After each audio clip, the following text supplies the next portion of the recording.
Hello everyone, I'm Darth Bryboy, and this is my last video in my Star Wars Saga review series. Today, I'm going to be reviewing Star Wars Episode 3 Revenge of the Sith, or as I like to call it, a vast improvement over the last two prequel films. And this is the story of how Anakin Skywalker falls and becomes Darth Vader. In fact, what Sidious says to Vader in the trailer is, "Lord Vader, rise." And that is what happened. Anakin Skywalker falls and Vader rises. It starts off after the Clone Wars animated series where Anakin and Obi-Wan are going to rescue the Chancellor Palpatine. Little do they know that Palpatine planned this the whole time. So after Anakin and Obi-Wan have that space scene, they go and they fight Count Dooku. And Dooku's kicking both their asses until Anakin starts to lose his shit and beats the crap out of Dooku, cutting both his arms off. And this is the part where I have a little bit of a problem with. It's how Anakin kills Dooku. It's not in a angry outburst. It's not like this, like that. It's more like, I shouldn't do it. And I kind of wish that was more in a fit of rage moment rather than a I shouldn't moment. Would have been a lot more dramatic and shown Anakin's experience with the Clone Wars has greatly affected him. And then, after Anakin is greeted with a tremendous amount of praise from the senators, he goes to see Padme. Padme tells him she's pregnant with Luke and Leia. Anakin then starts having dreams about if Padme is going to die. And this is due to Anakin's fear of loss from Episode 2 in the Clone Wars animated series, which was also in his premonition in the Clone Wars animated series. So what happens is, Anakin has a nightmare. He tells Padme. Padme tries to reassure Anakin that she will not die in childbirth. Anakin says, "I promise you." This is when Palpatine comes in and starts giving Anakin an offer he can't refuse. "I will give you an offer, Skywalker, that you cannot refuse." And this is also when Anakin starts to become not as trusting of the Jedi Council, because he feels they don't utilize his talents enough. Even though they did knight him early and allowed him to take his trials during the animated series. Then Anakin starts seeking Palpatine's help after Palpatine tells Anakin that he knows the ways of the dark side.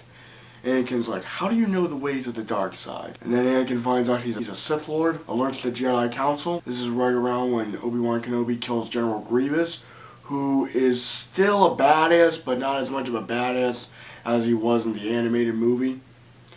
And the problem is, we don't see Anakin doing enough action, in my opinion. In a lot of ways, I would say Obi-Wan does a lot more in the prequel trilogy than Anakin does. And that's what's kind of irritating about episodes 2 and 3, is that mainly Obi-Wan does a lot of the badass stuff. Anakin really does a lot of the badass stuff in the animated series, but not in episode 3. Obi-Wan's the one to find and kill Grievous. Obi-Wan's the one to figure out what the clones are doing. And yes, I know that it is Obi-Wan's role, because Obi-Wan, is trying to stop the Sith from rising with Yoda. So yeah, that's one of my complaints with episode 3. But what is cool are the lightsaber duels. We get Anakin versus Dooku. We get Mace Windu versus Darth Sidious. We get Anakin fighting Mace Windu. How can I forget? We also get Obi-Wan versus Grievous. We get the final battle between Anakin and Obi-Wan, of course, which is a great duel. And the Obi-Wan versus Anakin duel is one of the best parts of the movie. It's epic. The music is great. The fighting is great. The emotion and the tone is fantastic. It all just feels right.